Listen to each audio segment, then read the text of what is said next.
Hey everyone, Steve and Becky, Active Health Performance Therapy. We're going to talk to you today about your shoulders and bench pressing. We were going to talk about squats, but Becky's too chicken to do these, so I'm doing it again. So here we go, we're going to look at Becky's bench press, and she's going to demonstrate some examples of improper bench pressing, and we're going to talk about each one of them and kind of go through them piece by piece. Quite often people get pain in the front of their shoulders during their bench press, and one of the most common problems with people's bench press is they don't put their hands in the right position. So let's take a look at Becky in her first bench press.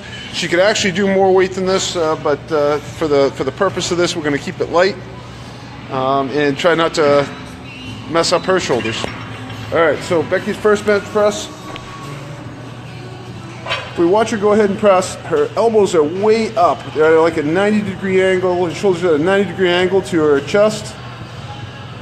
And what this does is puts our shoulder in a bad position, and it's not mechanical advantage. So we're going to look at it in a better position. She should have them down at kind of a 45-degree angle from her torso.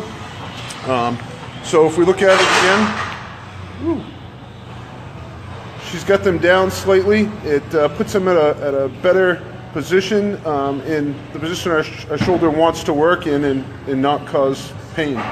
How's that feel, Becky? Much better. Much better.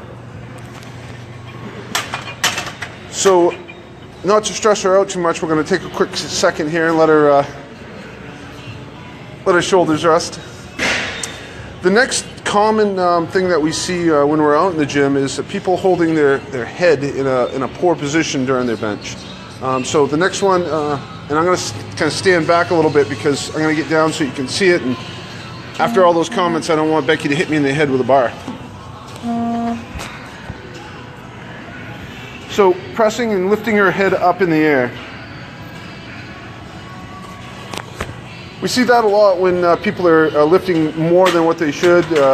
They tend to lift their head up and strain. Puts a lot of strain on the front of the neck as well as the back of the neck. It can cause a neck injury. The other common thing is people pressing their head hard back into the bench. They can cause injuries in the back of the neck and cause some impingements. The last thing we're going to look at, was that the last thing, Becky? There was one more after this, right? The last thing is something that commonly happens when people lift too much weight, and that's arching their back. Arching your back's good, but lifting your bottom and lower back up off the bench can cause a back injury, a back strain. So let's take a look at that.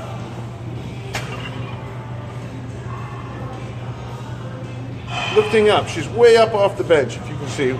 Do another one. Way up off the bench. So doing it properly, Becky's going to keep her back down and give an arch to the upper back a little bit. And look at those elbows in the perfect position. Boy, she learns well. So that's a better position for your lower back, decreases the strain on your lower back. These lights are killing me back here. What was the fourth one we were going to show them? Huh? We just did On the bench. Yeah. Feet on the bench. Oh yeah, the other one is feet on the bench. You're really unstable. So doing it like that, she can actually lose her balance, fall off the bench, dump the weight. It makes a lot of noise. People look at you funny, wonder what you're doing. Then you're on one of those weird gym videos. Remember ever see those? Like I have. The worst gym workout videos? Worst gym workouts.